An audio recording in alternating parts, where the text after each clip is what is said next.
Assalamualaikum and good afternoon. I believe all of you are staying at home right now, right? And I hope that all of you are in healthy condition and don't panic, okay? So let me go straight to the point. I believe all of you know the conflict between Israel and Palestine, right?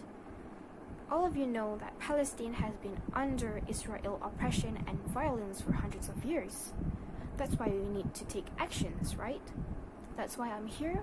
I'm Farah, Wardina, Binti Haji, Bakar, and I'm going to do my speech on why we should support Boycott, Divestment, Sanction movement. So, Boycott, Divestment, Sanction movement is a movement inspired by the South Africa anti-apartheid movement created and led by Palestinians themselves.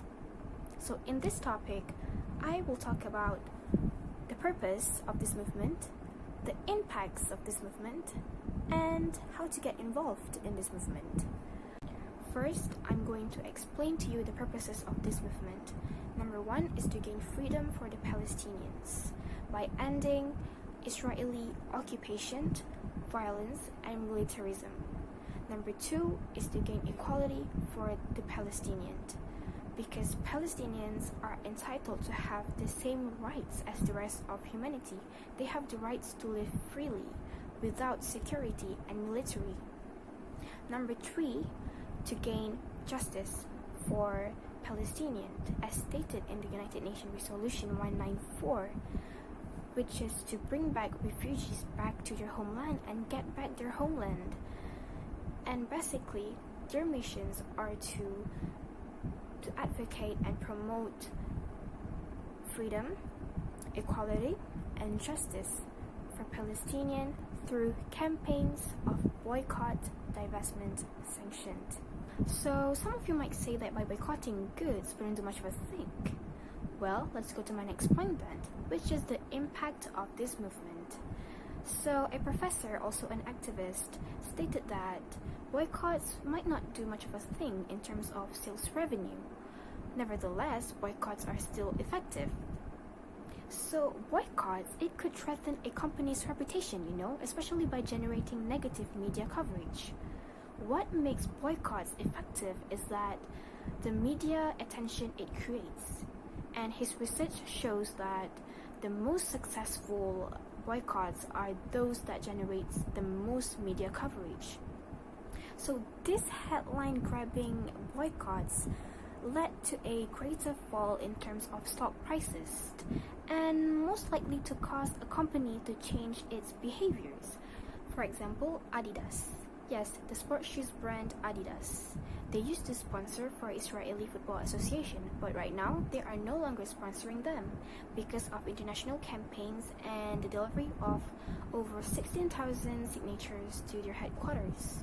Other than that, because of this boycott movement, Israel Anti-Boycott Act has been introduced. So right now in the USA, it is illegal for anyone to boycott Israel products or goods.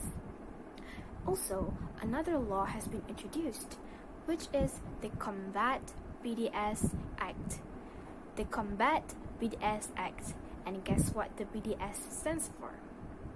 You guessed it right. Boycott, divestment, sanction. So this act is to combat the boycott, divestment, sanctions movement. See? Boycotts are effective. So you just have to wait to see the effects, and good things happen to those who are patient, right? So some of you might start to get more interested in this movement. So let's go to my next and last point of today's speech, which is how to get involved in this movement.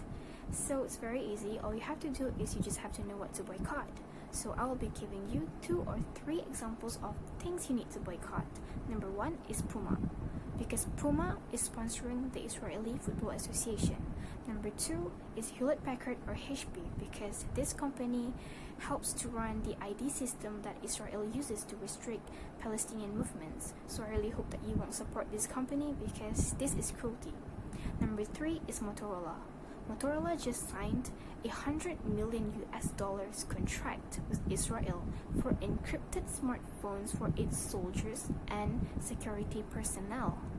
This is very suspicious because out of all people, I wonder why they want to sign a contract with Israel soldiers. Besides boycotting Israeli goods, you can also join campaigns to pressure institutions, unions, and companies to boycott or divest and to isolate Israel academically, culturally, economically, and militarily. Last but not least, like I just said earlier, the most successful boycotts are those that generate the most media coverage. So try to spread about this movement in your social media to generate more coverage and to make boycotts much more effective. To summarize everything in this speech, I just talked about the purposes of boycott, divestment, sanction movement, which is to advocate and promote the Palestinians' freedom, equality, and justice through campaigns of boycott, divestment, and sanction. I also talked about the impact of boycotting, and lastly, how to get involved in this movement. In conclusion, I really hope that all of you could learn something from this speech, and I advise you guys to get involved and support this movement to help our Muslim brothers and sisters in Palestine. Last but not least, I would like to end my speech with a quote from the legendary boxer and activist Muhammad Ali. I declare my support for Palestinian struggle to liberate their homeland. And that's all from me, and have a great day. Thank you so much.